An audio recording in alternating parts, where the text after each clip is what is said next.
আমি বলছি সমাজতন্ত্রের লোক আপনাদের যেই মতাদর্শ করে তুললে আমরা দেখলাম যে আর একটা যেন একটু একটু একটু পরিবর্তন। আপনারা যারা শ্রমিক শ্রেণী একতন্ত্র ইত্যাদি কথা বলতেন, এখন বলছেন সমাজতন্ত্রে বহুদলীয় গণতন্ত্রের পথটাও প্রশস্ত থাকতে পারে আর কি। এটা তো একটা পরিবর্তন। অবশ্যই আপনি লক্ষ্য করবেন, এটা কিন্তু এই দলের, এই কংগ্রেসের দলিলের পরিবর্তন নয়, এটা আমরা আগেই করেছি।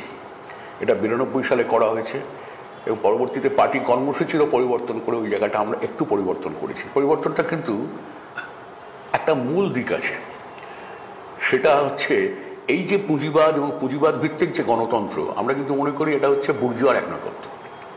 সে যত ভালো কথাতেই বলা হোক, এটা পুঁজির শাসন, পুঁজিপতিদের শাসন, তাদেরই একনায়কত্ব হচ্ছে এই গণতন্ত্র।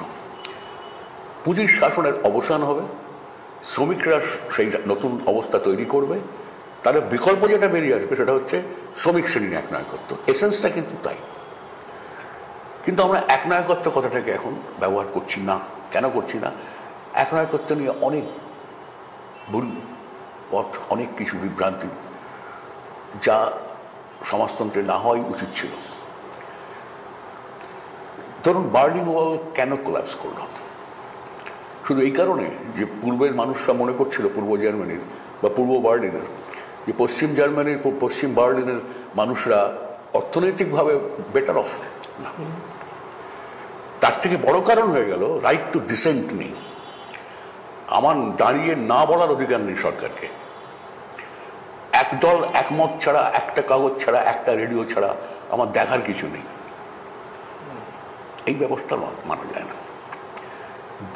দেওয়াল ভেঙে পড়ল, তাহলে বোঝা যাচ্ছে যে একনায়কত্ব বলে যেটা হয়েছিল সেটা মানুষের গ্রহণযোগ্যতা তার মধ্যে ছিল না।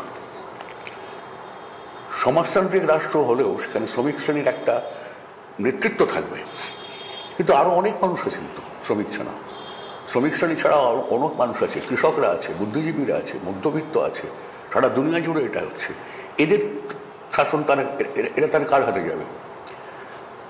আমরা মনে করছি তাই জন্যে একটা দলীয় ব্যবস্থা থেকে শ্রমিক শ্রেণীর দল ছাড়া আর কোনো দল শাসনিক আসতে পারবে না, এটা হওয়া উচিত না। গণতন্ত্রের মানে হচ্ছে বহুদলীয় ব্যবস্থা,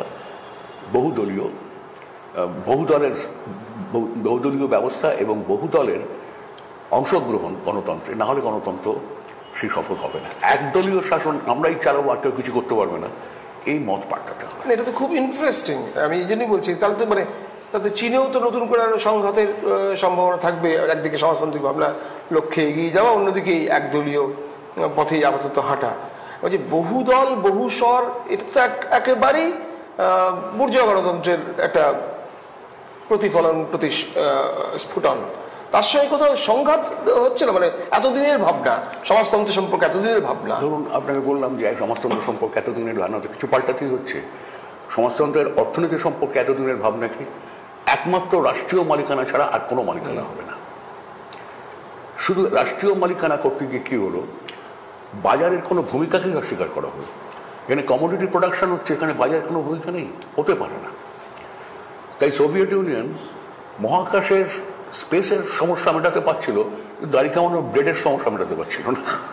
একটা করে বলি আমরা। আচ্ছা, বাজারকে একটু মানো, বাজারের নিয়মের ওপর নিয়ন্ত্রণ আনো, কিন্তু বাজারকে মানতে হবে। তার থেকে বড় প্রশ্ন মালিকানা। মালিকানার প্রশ্নে রাষ্ট্রীয় মালিকানা ছাড়া কিচ্ছু হবে না, হতে পারে না। যেটা জুতো ছুঁয়ে গেলে সারাবার জন্য সেই জুতোর কারখানায় যেতে হয়, সরকারি মালিকানার সেই কারখানা। জুতো সারাবার কেউ নেই। রাস্তায় চিনে বাদাম কিনতে পারবেন না, আপনাকে ডিপার্টমেন্টাল স্টোরে যেতে হবে। জামা কাপড় ওষুধ কিচ্ছু না। এখন তারা বলছে শুধু কনজিউমার মার্কেট তো প্রাইভেটাইজ করেছে তো বটেই, কারখানাও, কলকারখানাতেও আমি এটা বললাম, শুধু রাষ্ট্রীয় মালিকানা ছাড়া যৌথ মালিকানা, সমবায়ের মালিকানা, এমনকি ব্যক্তিগত পুঁজি, এই নতুন ধারণা আমরা পাল্টেছি সমাজতন্ত্রের অর্থনীতির। তেমনি সমাজতন্ত্রের গণতন্ত্রেরও আমরা ধারণা পাল্টেছি।